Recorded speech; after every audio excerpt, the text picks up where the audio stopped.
بسم اللہ الرحمن الرحیم الحمد للہ رب العالمین والصلاة والسلام علی رسولہ الکریم وعلی آلہ وصحبہ اجمعین رب اشرح لی صدری ویسر لی امری واحلل عقدۃ من لسانی یفقہوا قولی اما بعد۔ تمام تعریفیں اس اللہ عز و جل کے لائق و زیبا ہیں جو تمام جہانوں کا بنانے والا اور اسے پالنے والا ہے، اور درود و سلام اس کے آخری نبی محمد صلی اللہ علیہ وسلم پر۔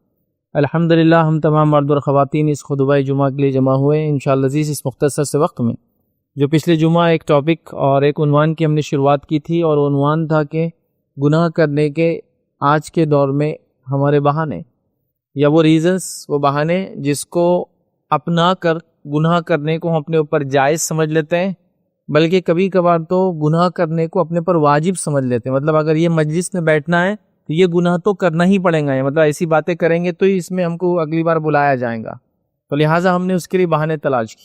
اور پچھلی مرتبہ میں نے 3 بہانے آپ لوگوں کے سامنے رکھے تھے، جس سے پہلا بہانہ تھا کہ اللہ رب العزت معاف کرنے والا غفور رحیم ہے، لہٰذا اللہ چونکہ معاف کرنے والا ہے تو یہ گناہ کے لیے دعوت ہے ہمارے لیے، لہٰذا ہم گناہ کریں گے۔ دوسری وجہ ہم نے دیکھی تھی بہرحال جھوٹ بولنا اور کہنا کہ میں تو مذاق کر رہا تھا۔ تیسری وجہ ہم نے دیکھی یاد رکھی گناہوں کی، یاد رکھی جو بہانے ہم کرتے وہ یہ غیبت کرنا اور کہنا میں تو یہ بات اس کے منہ پہ بھی بول سکتا ہوں۔ اور پھر ہم نے تینوں کا حل دیکھا تھا کہ اللہ اگر غفور الرحیم ہے تو اس کی پکڑ بھی بڑی سخت ہے۔ دوسرا مذاق میں جھوٹ بولنے کے تعلق سے ہم نے دیکھا تھا اللہ کے رسول صلی اللہ علیہ وسلم نے سخت وعید کی، اور شریعت نے مذاق کی اور ہنسی مذاق کی بالکل اجازت دی، وہ بھی ہم نے دیکھا۔ تیسرا ہم نے دیکھا کہ غیبت تو میں اس کے منہ پہ بھی کر سکتا ہوں، تو ہم نے دیکھا تھا کہ پھر منہ پہ ہی کرو، اس کو دوسروں کے سامنے نہیں بول سکتی، جو منہ پہ کرنے میں اس کی اصلاح ہو جائیں گی کہ بھائی میں نے ایسا دیکھا، آپ نے فلاں چیز ہے، تو ایک الگ بات ہے، وہ آپ کو ان پرسن جو ہے جواب دے دیں گا اس کا، اور آپ غیبت سے بچ جائیں گے۔ بہرحال آئیے آگے بڑھتے ہیں۔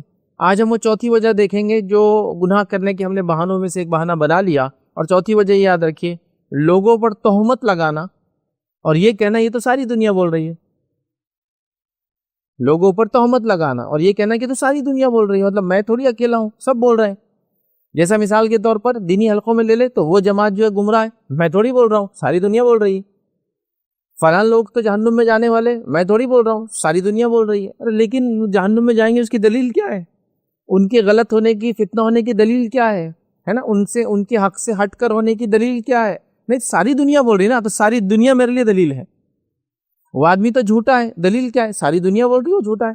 وہ آدمی تو سود خور ہے، کیسے پتا؟ ساری دنیا بول رہی ہے وہ سود خور ہے۔ وہ لڑکی تو جو ہے فلاں جو ہے اس کے فلاں فلاں چکر ہے، فلاں یہ ہے۔ وہ آدمی تو زنا کار ہے، دلیل کیا ہے؟ ساری دنیا بول رہی ہے وہ زنا کرتا ہے۔ فلاں آدمی مالدار ہے تو یہ حرام کماتا ہی ہوگا، دلیل کیا ہے؟ ساری دنیا بول رہی ہے اتنا مالدار ہے تو حرام کماتا ہی ہوگا۔ تو وہاں پر دلیل نہیں یاد رکھی۔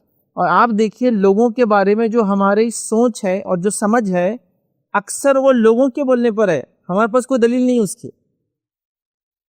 جیسا میرے لوگوں نے کہا کہ میرا پڑوسی برا آدمی ہے تو میں بول رہا ہوں برا آدمی ہے، دلیل کیا ہے اس کی برا ہونے کی؟ مجھے نے تو کبھی دیکھا نہیں، لیکن سب بولتے ہیں بہت برا آدمی ہے، تو آپ کے پاس دلیل کیا ہے؟ تو لوگوں پر تہمت لگانا اور یہ کہنا کہ ساری دنیا کہہ رہی ہے یہ بات۔ انہوں گورنمنٹ آفس میں ہے تو سود رشوت لیتے ہوں گے، سود پر لون لیتے ہی ہوں گے، دلیل کیا ہے؟ ساری دنیا بول رہی ہے۔ فلاں کو میں نے بولتے ہوئے سنا، فلاں نکڑ پہ جو ہے بول رہے ہیں، مطلب ایک عجیب و غریب ماحول ہے یاد رکھیں۔ اور اکثر ہم جو ایک دوسرے کے بارے میں جانتے ہیں اس کی کوئی دلیل نہیں ہے، لوگوں نے بولا بول کے ہم کو بتایا۔ جب اگر بیٹھ جائے بھائی چلو یہ ثابت کرو، ارے یار تم تو پیچھے بڑھ گئے، بھائی ثابت کرو، چل چھوڑو غلطی ہوگی، چل چھوڑو آگے بڑھو۔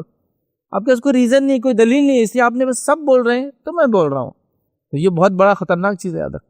جبکہ آپ کسی کو جب تہمت لگاتے ہیں تو یقیناً آپ کو اس تہمت کو ثابت کرنا پڑے گا، یقیناً آپ کو اس کی دلیل بھی پیش کرنا پڑیں گی۔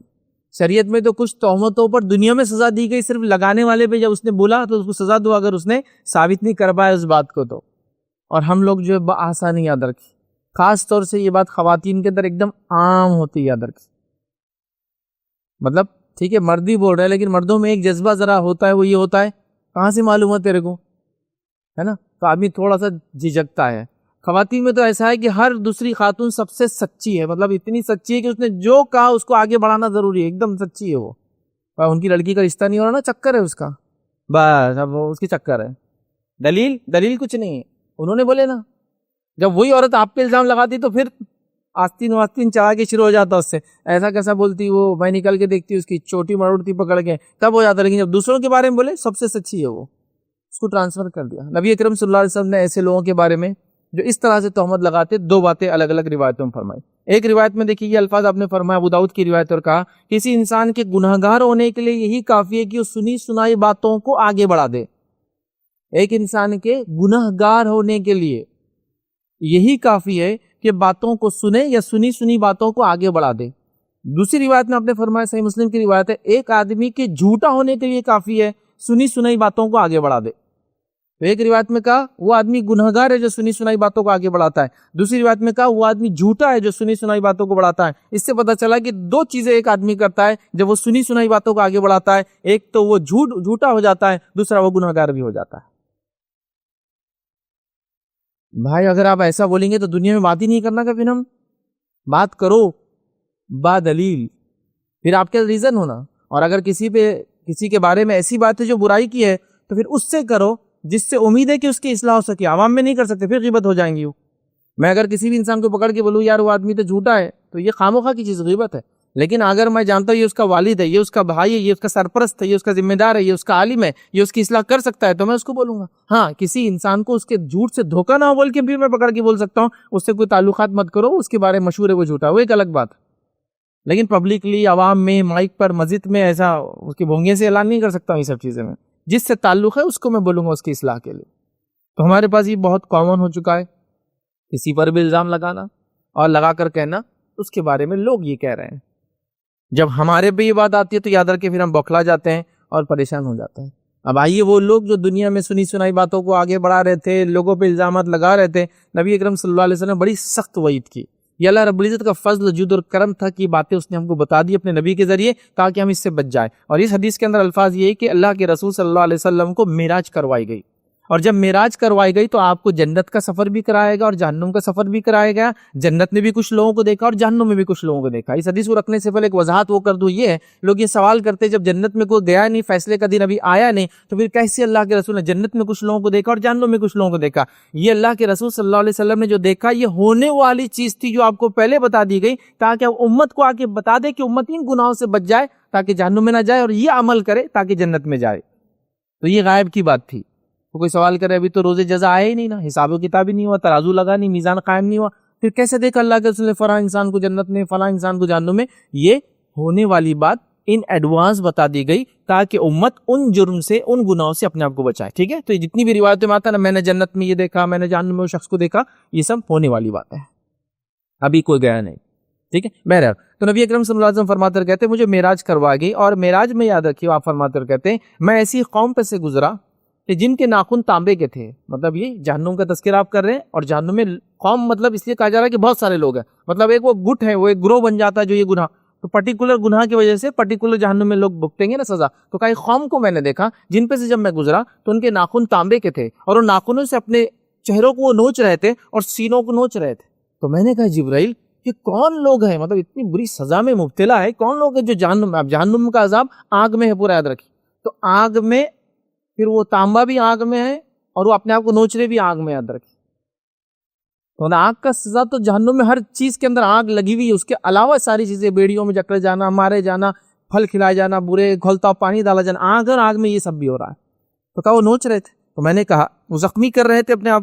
تو اللہ کے رسول نے فرمایا کہ یہ خطرناک منظر دیکھ کر جبرائیل امین سے پوچھا میں نے کہ یہ کون بدنصیب لوگ ہیں, کس کے ساتھ یہ سزا ہو رہی ہے.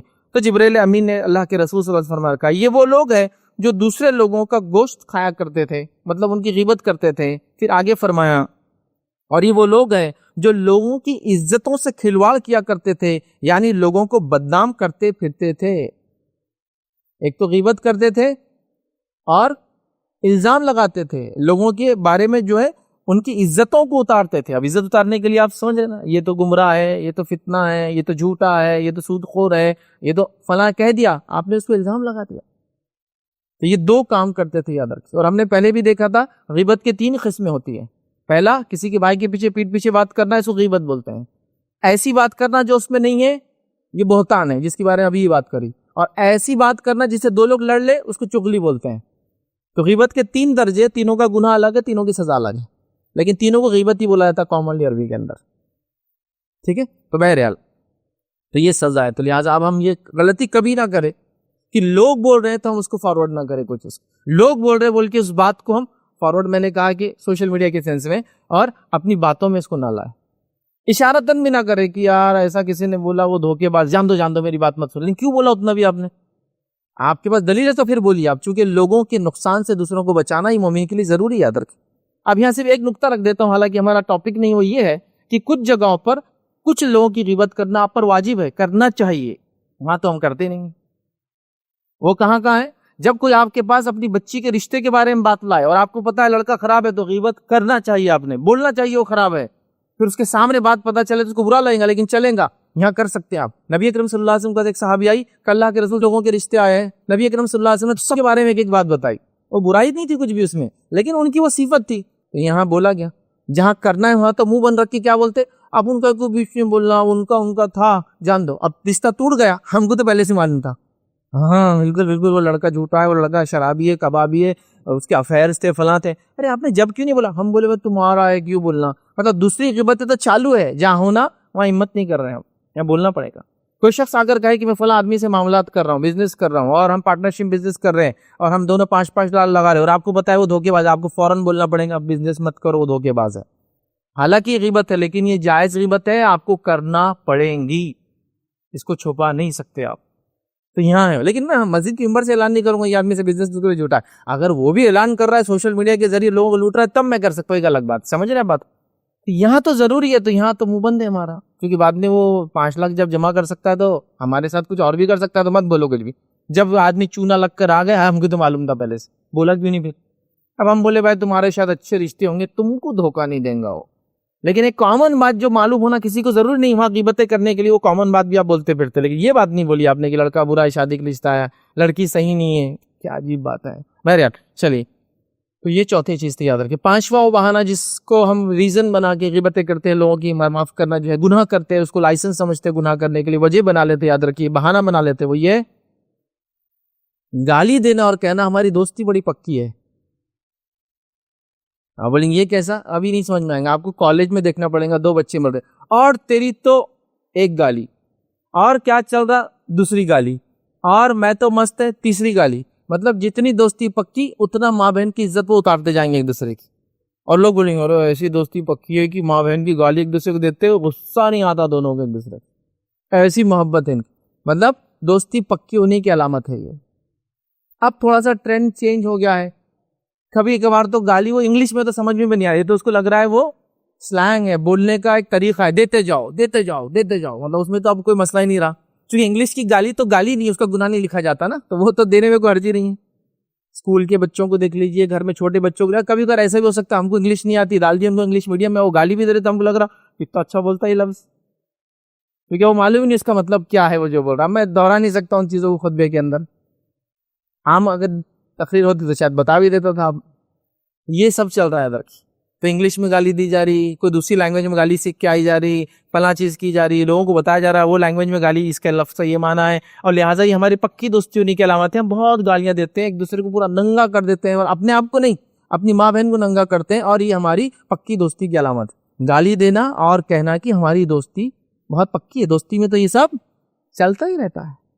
بھائی یہ کون سی دوستی جس میں ایک دوسرے کی ماں بہن کی عزت لوگ اتار رہے ہیں، اور یہ کامن نہیں ہو رہا، اور کیا چل رہا بول کے وہ گالی سے شروع کرے گا، اور بہت پکی دوستی ہے، مطلب بازو تیسرا آدمی سمجھ جانا کیا پکی دوستی، یار میرا کب نمبر آئیں گے جب تیری ماں بہن کو میں بھی گالی دوں گا، تاکہ پتہ چلے میری دوستی بھی تیرے سے کتنی پکی ہے، کتنی گہری ہے۔ عجیب و غریب بات ہے، یاد رکھیے، ٹھیک ہے؟ تو یہ بہت خطرناک چیز ہے، یاد رکھیے، اور یہ بہت کامن ہوتا چلا جا رہا ہے، یاد رکھیے ہمارے پاس، یاد رکھیے، اور اللہ کے رسول صلی اللہ علیہ وسلم نے یاد رکھیے اس بارے میں وعید بھی کی تھی۔ آپ نے وعید کیا کی تھی، یاد رکھیے، صحیح مسلم کی روایت، آپ نے فرمایا تھا کہ بڑے گناہوں میں سے ایک بڑا گناہ یہ ہے کہ انسان اپنے والدین کو گالی دے، بڑے گناہوں میں سے گناہ یہ ہے کہ انسان اپنے والدین کو گالی دے۔ صحابہ نے کہا اللہ کے رسول اپنے والدین کو کون گالی دیتا ہے؟ ایک دم جینوین سوال تھا کہ واقعی میں کوئی اپنے ماں باپ کو تو گالی کسی بھی حال میں دیتا ہے، تو اللہ کے رسول سوال ہوا اللہ کے رسول کون اپنے ماں باپ کو گالی دیتا ہے؟ تو نبی اکرم صلی اللہ علیہ وسلم پھر سمجھا رہے کیسے دیتا ہے، جب تو دوسروں کے ماں باپ کو گالی دیتا ہے تو وہ پلٹا کے تیرے ماں باپ کو گالی دیتے ہیں، یہ تو نے تیرے ماں باپ کو گالی دی۔ سبحان اللہ، مطلب اللہ کے رسول نے پہلے ہی وہ اشارہ کر دیا کہ لوگ ایسی بھی گالیاں دیں گے اپنے ماں باپ۔ کیا فرمایا کہ کوئی اپنے ماں باپ کو گالی نہ دے، بڑا گناہ ہے۔ صحابہ نے کہا اپنے ماں باپ کو کون گالی دیتا ہے؟ مطلب اگر کوئی دے بھی تو دوسروں کو ہی دیتا ہے نا، تو کہا نہیں، دیتا ہے. جب تو کسی کے ماں باپ کو گالی دیتا ہے، ان ریٹرن وہ تیرے ماں باپ کو گالی دیتا ہے. یہ تو نے تیرے ماں باپ کو گالی دی کیونکہ تو نے کیچڑ اچھالا. جب تم لمٹ سے باہر گئے تو لمٹ سے باہر گئے. لیکن یہ تو غصے کی حالت میں تھا، یہ تو جھگڑے کی حالت کی بات ہو رہی. یہاں تو مذاق میں، جوکنگلی، گہری دوستی بتانے کے لیے، محبت کی شدت بتانے کے لیے گالیاں دی جا رہی ہیں.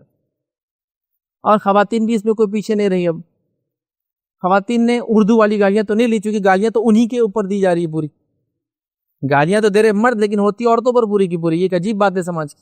کوئی باپ پہ گالی نہیں دیتا، بھائی پہ نہیں دیتا، ماں اور بہن پہ دیتا.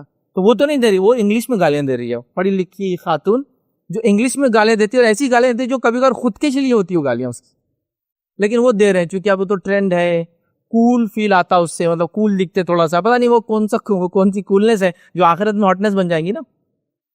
اچھا دکھتا ہے ایسا بولنے سے، کیا بولتے ٹرینڈنگ چیز دکھتی ہے، ماحول میں چلتا ہوا تو اپن میچ کرتے اس کو. یہ بہت چلتا ہے نا بھائی، جو ماحول میں اس سے میچ کرتا ہونا، وائب میچ ہونا بولتے ہیں اس کو آج کے زمانے. کیا کپڑے پہن کے آیا تھا تو یار شام کی مجلس میں، ایسے وائب میچ ہونا چاہیے. جب پھٹے پہن کیا، نکلے ہوئے پہن کیا، اونچے پہن کیا، مطلب ایسے پہن کیا کہ پبلک تو ہنسے، لیکن یہاں کی وائب یہ ہے کہ یہ کپڑوں میں سب نے آنا چاہیے. اور وہ ہر جگہ آپ دیکھ رہے ہیں ٹرینڈنگ ہے، یہ سب چیزیں جو بھی ہو رہا بہر ہے. تو گالی دینا اور کہنا ہماری دوستی بڑی پکی ہے. تو پکی دوستی بتانے کے لیے کہا جا رہا ہے، یہ بہت سخت جرم ہے. آئیے نبی اکرم صلی اللہ علیہ وسلم دوسری بات میں کیا فرماتے ہیں. اور اللہ کے رسول فرماتے ہیں، جامع ترمذی کی روایت، آپ نے فرمایا اور کہا، اور بے شک اللہ رب العزت فحش بکنے والے اور گالیاں بکنے والے سے نفرت کرتا ہے. اور بے شک اللہ رب العزت فحش بکنے والے سے اور گالیاں بکنے والے سے نفرت کرتا ہے. فحش جو گالیوں سے ہٹ کر بات ہے، گندی بات ہے، اور گالی دینے والوں سے اللہ تعالیٰ نفرت کرتا ہے. گالی ایک پرٹیکولر لفظ ہوتا ہے، فحش کامن چیز ہے جو آپ گندی باتیں اپنی اس میں کرتے ہیں. دونوں لوگوں سے اللہ رب العزت نفرت کرتا ہے. رب العزت جس سے نفرت کرے وہ اللہ کا چہیتا تو نہیں ہو سکتا. رب العزت سے جس سے نفرت کرے وہ جنت سے قریب تو نہیں ہو سکتا. تو اللہ تعالیٰ نفرت کرتا ہے. تو اپنے الفاظ کو اتنا اچھا رکھیے، اتنا نپا تلا رکھیے، اتنا گائیڈڈ رکھیے، اتنے سینسیبلی بات کیجیے، اتنی سوچ سمجھ کے وہ کیجیے، جس کو ہم یوں کہیں گے، سوچو پھر بولو، بولو پھر مت سوچو. مطلب ہم لوگ بول رہے ہیں پھر سوچ رہے غلط تو نہیں بول دیا میں نے. پہلے سوچ لو کہ کیا کیا ہو سکتا ہے، نہیں بولنا پھر الفاظ. اور اس کے لیے بہت ضبط لگتا ہے. انسان کو اپنے زندگی میں کنٹرول لانا پڑتا ہے. انسان کو اپنے نفس کے اوپر ایک کنٹرول لانا پڑتا ہے کہ یار میں اپنے منہ میں احتیاط کروں، زبان کا احتیاط کروں، غلطی نہ ہو جائے. اور ایک بات زبان کی یاد رکھیے، وہ یہ ہے، یہ سائنٹیفکلی بھی ہے، اس کا مشاہدہ بھی آپ کر سکتے ہیں. اس پہ لگے ہوئے زخم سب سے جلدی بھر جاتے ہیں.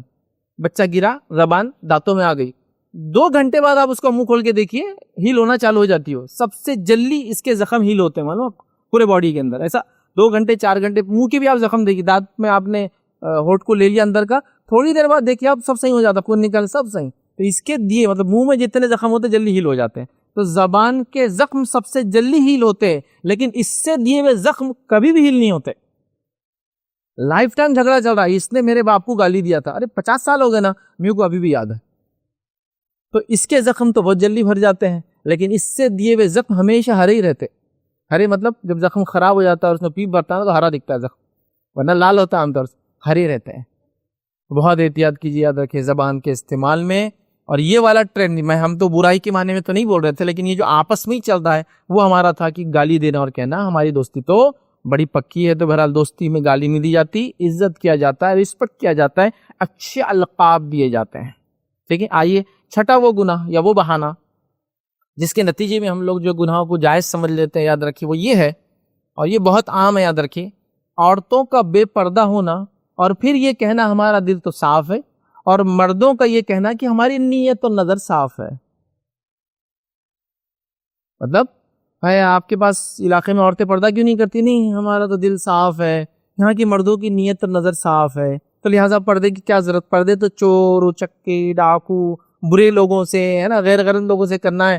یہاں تو ماشاءاللہ صحابہ، تابعین، تابع تابعین، محدثین، سلف صالحین، مفسرین گھوم رہے ہمارے علاقے میں پورے. ان سے کیا پردہ، ان سے کیا مسئلہ؟ تو ہمارا دل صاف ہے. پردہ تو اصل دل کا پردہ ہے. یہ کیا عورتیں پردہ کر کے چلیے کچھ بھی کر رہی، ہم دیکھو بغیر پردے کے، لیکن دل ہمارا با پردہ ہے، دل ہمارا صاف ہے. ہم فلاں ہیں، اور یہ ایک دم ایک کامن ہے. اور مردوں کا یہ کہنا کہ ہماری نظر صاف ہے، نیت صاف ہے. مطلب اگر آپ کو ہم دیکھ بھی رہے ہیں اور آپ بے پردہ بھی ہے تو میری نظر بھی صاف ہے اور میری نیت بھی صاف ہے. تو لہٰذا یہ اب نیت چونکہ صاف ہو گئی، نظر بھی اچھی ہو گئی، ان کا دل بھی پاک ہو گیا، اب پردے کی حکم کی ضرورت نہیں رہی.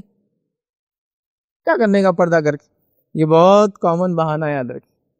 کئی اور بہانے ہیں لیکن وہ وجوہات ہو سکتی ہے. کبھی کبھار وہ آپ بول سکتے ہیں کہ یار یہ وجہ سے ایسا ہو سکتا ہے کہ بیچاریاں مجبور ہو جائے کسی نان مسلم علاقے میں، نان مسلم ملک میں. وہ ڈسکشن ہم نہیں کر رہے. لیکن امن امان والے اچھے خاصے علاقوں میں جہاں مسجدیں بڑھ رہی ہے، مسلم آبادی ہے، آپ کو عمل کی اجازت ہے، اور وہاں آپ کا یہ بہانہ چل رہا ہے. یہ اصل ہے. ابھی ہمارے کئی ملک ایسے ہیں جہاں اگر عورتیں پردہ کر کے نکلے تو کتے بھی ڈر کے بھاگ جا رہے گلیوں سے. ان کو لگا کون آ گیا عجیب و غریب چیز، ان کو ڈر لگ رہا اس چیز، چونکہ انہوں نے دیکھا نہیں با پردہ عورت کو. آپ سمجھے؟ ملک ہے ایسے. یہ وجہ کیا؟ آپ پوچھے بھائی آپ بے پردہ کیوں ہے؟ دل صاف ہے بھائی. ہاں مردوں سے عورتیں پردہ کیوں نہیں کرتی؟ ہماری نظر صاف ہے، ہماری نیت صاف ہے، ہم ان کو بہن کی نظر سے دیکھتے ہیں، ان کو بھابھی کی نظر سے دیکھتے ہیں، ان کو فلاں کی نظر دیکھتے ہو. تو دل صاف ہے، نیت صاف ہے، تو پردہ اب حکم ختم کر دینا چاہیے. یہ بہت کامن ہے یہاں تک.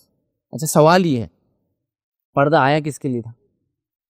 جب وہ ریزن ہم دیکھ لیں گے تو ہم کو یہ ریزن سمجھ میں آ جائیں گے کہ ابھی کرنا چاہیے نہیں کرنا چاہیے. کس کے لیے آیا تھا وہ؟ کب آیا تھا وہ؟ کن لوگوں کو مخاطب تھا وہ؟ ہاں اللہ رب العزت کن کو پہلے حکم دیا پردے کا، اور کس سے حکم دیا پردے کا؟ تو سب سے پہلا حکم پردے کا کس کے لیے آیا؟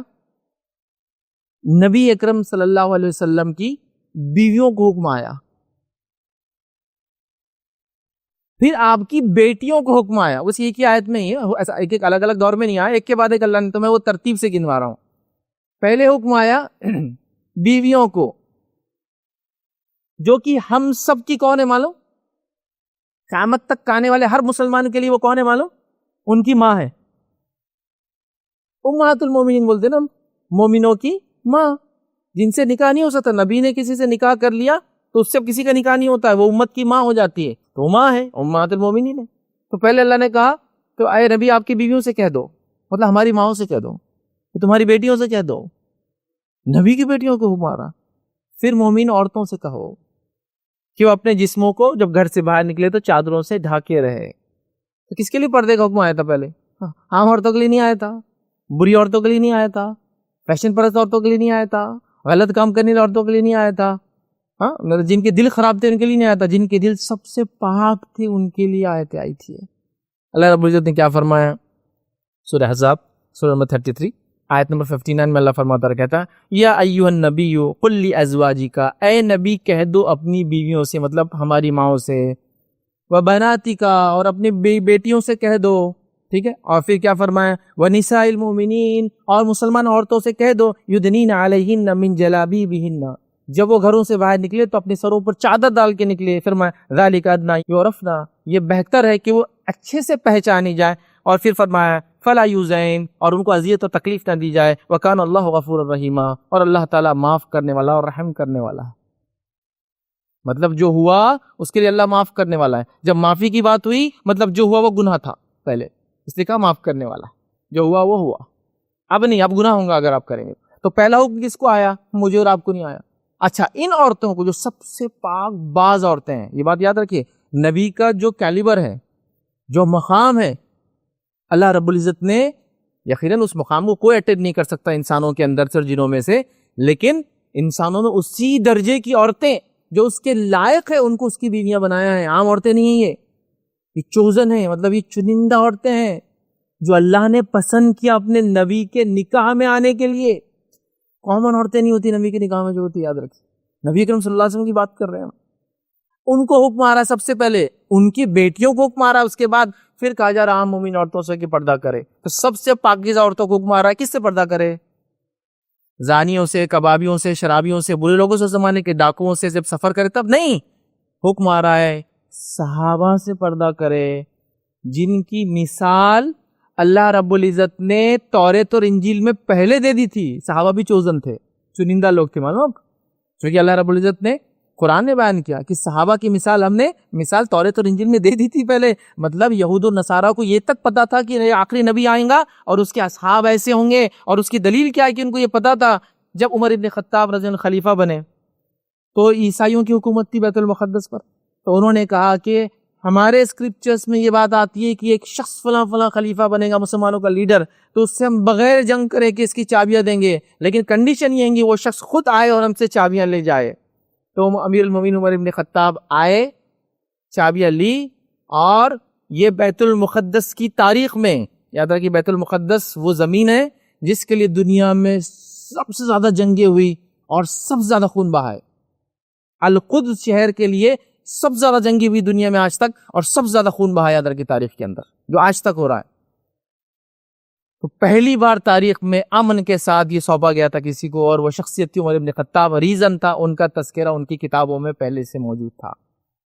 ورنہ آپ اندازہ لگائی جس علاقے کے لیے لوگوں نے، لاکھوں لوگوں نے جانیں دے دی تھی، اور پتہ نہیں کتنے سینکڑوں محاصرے اس کی روایتوں کے اندر 40 42 سے 50 بار اس کا محاصرہ کیا گیا آج تک، جو کسی شہر کا نہیں ہوا تاریخ میں۔ محاصرہ مطلب دوسری قوموں نے آ کے جنگوں کے لیے گھیر لیا اس کو آ کر، تو وہ علاقہ اس کو بغیر جنگ کے کیسے دے، جبکہ مسلمانوں کی حکومتیں وہاں تھی لیکن اتنی اسٹیبلش نہیں تھی کہ کوئی ڈر کے دے دے۔ یہ ان کے پاس روایتیں موجود تھیں۔ تو صحابہ کے تذکرے تو توریت اور انجیل موجود تھے، مطلب یہ بھی چوزن پیپل ہے۔ تو سب سے چنندہ لوگوں سے، سب سے چنندہ عورتوں کو سب سے چنندہ مردوں سے پردے کا حکم ہے۔ میرے کو آپ کو نہیں آیا تھا یہ، تو لہٰذا اب یہ بہانہ دینا کہ میرا دل صاف ہے، ہماری نیت صاف ہے تو پردے کی ضرورت نہیں، یہ بہانہ انتہائی گھٹیا بہانہ ہوگا ادھر، اس سے زیادہ گھٹیا اور بات کوئی نہیں کر سکتا۔ اور یہ ایک طرح سے صحابہ پر اور دیگر لوگوں پر الزام ہوگا کہ نعوذ باللہ ثم نعوذ باللہ، ان کا دل صاف نہیں تھا بول کے پردہ کرنا پڑا، ان کی نیتیں صاف نہیں کرنا تھی بول کے ان کو پردہ کرنا پڑا۔ ہمارا تو دل بھی صاف ہے اور ہماری تو ماشاءاللہ نیتیں بھی صاف ہے ادھر کی۔ کیا یہ بہانہ کوئی دے سکتا ہے ادھر کی؟ کر سکتا ہے آج کے زمانے میں؟ یہ بہت خطرناک چیز ہے ادھر کی، بہت خطرناک چیز ہے۔ ہم کو اس سے بچنے کی ضرورت ہے۔ گزارش کروں گا ماں اور بہنوں سے، پردے کی اہمیت کو سمجھے، پردے کی اہمیت کو جانے، پردہ کیا مقام رکھتا ہے جانے، اس کو پڑھے، سمجھے اور کرے۔ میں یہ بھی نہیں چاہوں گا آج کے اتنے جدید دور میں کہ کوئی پکڑ کے اپنے بیٹی اور بہو پہ تھوپے، تھوپنا صحیح نہیں ہے، ایکسپلین کرے کیوں، چونکہ جب آپ ان پہ تھوپیں گے تو جب تک ڈر رہیں گا تب تک وہ کریں گے، جیسے آپ بوڑھے وغیرہ ہو گئے پھر چھوڑ دیں گے وہ، کیونکہ ان کے کوئی ریزن نہیں ہے سوائے ڈر کے۔ لیکن آپ ریزن بتائے، حکمتیں بتائے، حکم بتائے، نہ کرنے کا نتیجہ بتائے، اس کے بعد پھر وہ بندی ہے، وہ اس کا رب ہے، پھر دیکھیں پھر اس کا کیا ہے۔ لیکن کام تو ہے میرا بتانا، لیکن میں کچھ نہیں کروں گا، میں اس کو اہمیت نہیں دوں گا، میں ان بہانوں کے چکر میں جاؤں گا، تو ہم دیکھ رہے امت کا بڑا غرق ہو جا رہا ہے۔ اور پردہ نہ کرنے سے ایک عورت کی سیکیورٹی کیسے خطرے میں آتی ہے، اور پردہ نہ کرنے سے سماج میں کیا کیا برائیاں آتی ہے، لا تعداد ہے، میں نہیں بتا سکتا ہوں کتنی برائیاں سماج میں صرف ایک بے پردہ عورت کی وجہ سے سماج میں آتی ہے۔ اور کبھی کبھار تو ایک بے پردہ عورت کو ایسا گناہ ملے گا جو اس نے نہ سوچی تھی نہ اس نے وہ کی تھی، ریزن کہ اس کی وجہ سے کسی اور نے وہ گناہ کیا تھا، اس نے تو سوچی بھی نہیں اور کی بھی نہیں، اس نے نہیں سوچ رہی، لیکن اس کے وجہ سے جو گناہ ہو رہے ہیں وہ بہت زیادہ ہے، وہ فتنہ مچیں گا، اس سماج فتنے میں آ جائے گا۔ اور پھر آج بے حیائی کے فتنے نے تو اکثر نوجوانوں کا بیڑا غرق کر رکھا ہے۔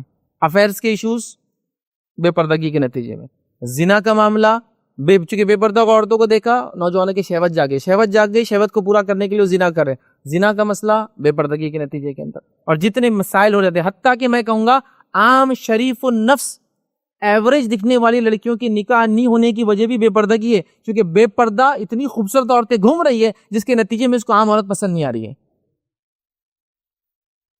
دیکھیے اب آج سے ہم نے ایسے لوگ دیکھیے، اللہ ان پہ رحم کرے، ہم برائی کے نتیجے میں یا برائی کی نیت سے بالکل نہیں کہہ رہا ہوں، میں مثال دینے کے لیے آپ کو کہہ رہا ہوں، ہم نے ایسی خواتین کو اپنے خاندان میں رشتہ داروں میں دیکھا، ہاتھ پورا مڑا ہوا ہے، شادی ہو گئی لیکن اچھے سے، اتنے اچھے گھر میں شادی، اتنے اچھے سے رہے۔ آج کوئی کہیں گا ایسی لڑکی شادی، پیر ان کا فلاں، شادی ہو گئی، گونگے تھے بول نہیں سکتے تھے، شادی ہو گئی زبردست گھر کے اندر، دکھنے میں اتنے سیاہ فام، مطلب کلر اتنا ڈارک، پھر بھی شادی آسانی سے ہوگی، منہ ٹیڑھا تھا پھر بھی شادی آسانی سے ہوگی۔ آج ہوتی ہے کہ آپ کیسی بچی کی شادی مجھے بتائیے، اس لیے کہ اس نے اتنی عورتوں کو بے پردہ دیکھا، نتیجتاً اس کو اب فلاں عورت پسند ہی نہیں آتی۔ ایوریج تو سوال ہی نہیں آتا، کلر کم ہو جائے بولے تو بیچاری کی شادی نہیں ہونا ہے۔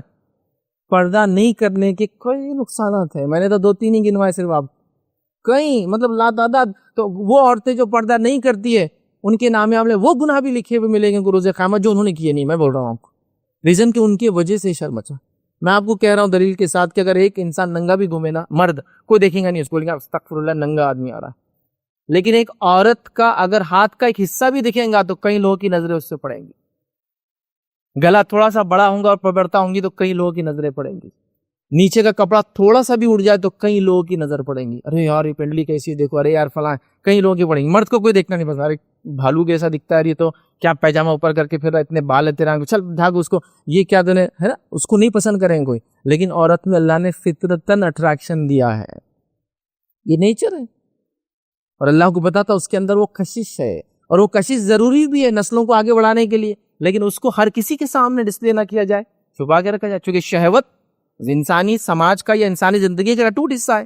شہوت ہوں گی تو پھر نکاح ہوں گا تو اولادیں ہوں گی نا، لیکن شہوت کو کنٹرول سکھایا ہے، لمٹ میں رکھو، کہاں ہوں گی کہاں نہیں ہوں گی، کوئی یہ بھی نہیں شہوت ختم کر دو، کچھ مذاہب میں بولتے ہیں شہوت کو ختم کر دو، شہوت کو ختم کر دے تو نسل آگے نہیں بڑھتی پھر۔ تو اللہ نے جو صفتیں دی ہیں انسانوں میں وہ ٹیسٹ بھی ہے ان کے لیے، بٹ وہ ضروری بھی ان کے جینے کے لیے۔ خوبصورتی اٹریکشن ہے لیکن سب کے لیے نہیں ہونا چاہیے، یہ بتانا چاہ رہا ہوں۔ اور آپ دیکھیے وہ لوگ جو اسلام قبول کر رہے ہیں کیسے سبحان اللہ جی وہ غریب انداز سے پردے کر رہے ہیں، جبکہ ان کے مذاہب کے اندر یا جہاں سے وہ آتے ہیں جو بیک گراؤنڈ ان کا ہے وہاں پردے کا کوئی تصور بھی نہیں ہے۔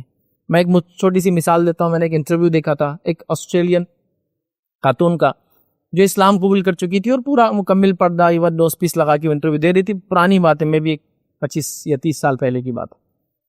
تو وہ انٹرویو دے رہی تھی تو انٹرویور جو تھا وہ کہہ رہا تھا، اور وہ ایک سپر ماڈل تھی، ماڈل نہیں تھی، سپر ماڈل تھی، مطلب سپر جتنا ہوتے جاتا کپڑے اتنے کم ہوتے جاتے ہیں، وہ سپر تھی۔ تو اس سے کہا کہ تم کیا تھی آزاد، اور تم نے جس مذہب کو اختیار کیا اس نے تم کو کیا بنا دیا، میں تو تمہیں ابھی قید میں دیکھ رہا ہوں، نہ تمہارا چہرہ دیکھ سکتا ہوں نہ تمہارا جسم دیکھ سکتا ہوں، اور تم جس مذہب میں پہلے تھی اور جس طریقے پہ تھی کتنی آزاد تھی، کتنا کھلا پن تھا اس کے اندر۔ تو وہ لڑکی نے جواب دیا، جب میں اس طریقے پہ چلتی تھی اور پردہ نہیں کرتی تھی تو جب میں سب کے لیے تھی، میں سب کے لیے تھی، لیکن جب میں نے اسلام قبول کیا تو اب میں اپنے شوہر کے لیے ہوں، اب سب کے لیے نہیں ہوں، میں ہر کوئی مجھے دیکھ نہیں سکتا ہے، ہر کوئی مجھے چھو نہیں سکتا ہے، ہر کوئی مجھے تصور نہیں کر سکتا ہے، اب میں کسی اور کے لیے ہوں جو ایک خاص شخص ہے جو میرا ہسبینڈ ہے۔ دیکھیے کیا ریزن ہے، کتنا جینوئن ریزن ہے اس کا، سمپل کیلکولیشن ہے یہ۔ جب یہ چیز کھلی ہے، میں برائی سے نہیں کہہ رہا ہوں، صرف سمجھانے کے لیے کہہ رہا ہوں، تو سب کے لیے ہر کوئی دیکھ سکتا پرکھ سکتا، لیکن ایک چیز کو آپ سامان میں سے ہٹا کے بازو کر دے، آپ بولیں گے وہ دیکھنے کے لیے نہیں ہے اور ٹچ کرنے کے لیے بھی نہیں، ہٹ جاؤ تو وہاں سے، ادھر جو ہے پروڈکٹ اس سے بات کرو۔ تو اس نے کہا کہ میں سب کے لیے تھی، اب میں خاص ہو چکی ہوں۔ پھر دوسرا وہ جواب دیتی ہے، جب میں یا ایک مسلمان مرد اگر داڑھی بھی رکھ لے تو ایک یہودی بھی داڑھی رکھتا ہے، ایک عیسائی بھی داڑھی رکھتا ہے، ایک ہندو بھی داڑھی رکھتا ہے، ہاں سب لوگ داڑھی، عیسائی سب لوگ داڑھی رکھتے ہیں، تو اس سے کچھ وہ نہیں ہوتا اتنا فرق نہیں پڑتا۔ لیکن جب میں پردہ کر کے چلتی ہوں تو میں اسلام کی نمائندہ بن جاتی ہوں، میں اسلام کی فلیگ بیرر بن جاتی ہوں، مطلب اسلام کی علم بردار۔ ایک ہوتا ہے نا جب آپ اولمپکس میں ٹیم لے جاتے ہیں تو ایک آدمی جھنڈا لے کے آگے چلتا، اس کو بولتے ہیں فلیگ بیرر، جھنڈا اٹھا کے چلنے والا۔ تو میں اسلام کی فلیگ بیرر بن جاتی ہوں، مطلب میں اسلام کی ایک ڈپلومیٹ یا ایک نمائندہ بن کے آگے چلتی ہوں کہ ہاں یہ عورت عام نہیں ہے، یہ عورت برقعے والی ہے، یہ اسلام کی نمائندگی کر رہی ہے، تو میں اسلام کی نمائندگی کرتی ہوں جو برقعہ پہنتی ہوں۔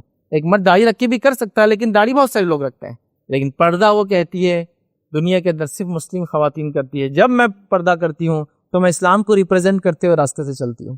سبحان اللہ، وہ ڈپریس نہیں تھی، وہ احساس کمتری مبتلا نہیں تھی، اس نے اللہ کی کتاب کو پڑھ کے اس کی حکمتیں سمجھی کہ اللہ نے کیوں حکم دیا تھا اس کے لیے اور اس کے پروٹیکشن کے لیے تھا۔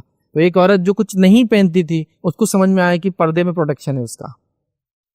اور کئی مثالیں بہرحال دی جا سکتی ہے کہ فلاں جگہ جانا ہے، فلاں بازار میں گھومنا ہے، فلاں جگہ کی زیارت کرنا ہے، رش بہت ہے، تو بڑے بڑے سیلیبریٹیز بھی برقعہ پہن کے ہی جاتے ہیں، کیونکہ پتہ ہے جو زیڈ سیکیورٹی بھی ان کی حفاظت نہیں کر سکتی، پردہ وہ کام کر دیتا، لوگ دور رہتے ہیں۔ کیونکہ پرابلم یہ ہے کہ اگر اس کو ہاتھ لگا، اندر کون ہے ٹھیک ہے، لیکن کمیونٹی پردے کو دیکھیں گے تو پھر ہمارا حال کیا ہوگا۔ دیکھیے واقعہ دار ہے، فلاں نے بازار گھومنے کے لیے برقعہ پہن کے گھوما، کسی نے کچھ چھیڑخانی نہیں کی، فلاں برٹش جرنلسٹ انڈیا آئی اور دلی کی چھوٹی چھوٹی گلیوں میں گھومی، پردہ پہن لیا، ہر کسی نے عزت دی اس کو، چونکہ لوگ بات بڑھ جاتا ہے۔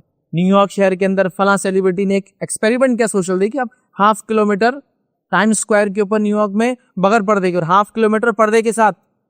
پردے میں جب جا رہی ہے تو لوگ گھور کے دیکھ رہے، کیمرہ چونکہ پیچھے سے بھی دیکھ رہا ہے نا کیا ہو رہا ہے، لوگ پلٹ رہے، بعد میں پیچھے سے دیکھنا چاہ رہے، آگے سے۔ جب پردے میں جا رہی تو لوگ رسپیکٹ سے جگہ دے رہے، آئیے آئیے آگے جائیے، آپ آگے جائیے، آپ ڈیزرو کرتے۔ تو اللہ نے کہا تاکہ وہ پہچانی جائے اور ستائی نہ جائے، چھیڑی نہ جائے، فلا یوزین، اس کو چھیڑا نہ جائے۔ ٹھیک ہے، تو لہٰذا یہ حکمت ہے، تو لہٰذا ہم نے بہانوں کے ذریعے پردے کو نہیں چھوڑنا چاہیے، ویسے کسی بھی چیز کو نہیں۔ تو یہ آج ہم نے 3 چیزیں دیکھی کہ ہم نے بہانوں کے ذریعے ان اعمال کو عام کر لیا، کسی پہ تہمت لگانا، گالی دینا اور بے پردہ ہونا۔ اللہ رب العزت نے موقع دیا تو اگلے جمعہ اور بھی چند اعمال دیکھیں گے جس کے ذریعے یہ جس کو ہم نے بہانہ بنا لیا گناہ کرنے کا، ہمیں ان تمام چیزوں سے بچنا چاہیے۔ اللہ رب العزت سے میں دعا کرتا ہوں کہ اللہ رب العزت جو بھی ہم سے چھوٹی بڑی خطائیں غلطیاں ہوئی، اللہ رب العزت ہمیں معاف کرے۔ اللہ رب العزت ہمیں جو ہے کتاب و سنت کے مطابق اپنی زندگی گزارنا آسان کرے ہمارے لیے۔ اللہ رب العزت جب تک ہمیں زندہ رکھے، قرآن اور اسلام پہ زندہ رکھے، جب بھی ہمارا خاتمہ ہو اسلام پہ ہمارا خاتمہ ہو۔ وآخر دعوانا الحمد للہ رب العالمین، سبحان ربک رب العزت عما یصفون وسلام علی المرسلین والحمد للہ رب العالمین۔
السلام علیکم، آپ بھی ہمارے اس کام میں تعاون کریں اپنی زکات و صدقات کے ذریعے۔ ڈونیشن ڈیٹیلز کے لیے ڈونیٹ پر کلک کریں۔ اگر آپ کو ہمارے ویڈیوز پسند آئے ہیں تو اسے شیئر کریں اور سب کے حقدار بنیں۔ روزانہ ہمارے ویڈیوز کو پانے کے لیے ہمارے یوٹیوب چینل کو سبسکرائب کریں اور بیل آئکن دبائیں۔ ہم سے دیگر سوشل میڈیا پر جڑنے کے لیے ویڈیو میں دیے گئے آئی ڈی کو سرچ کریں۔ جزاک اللہ۔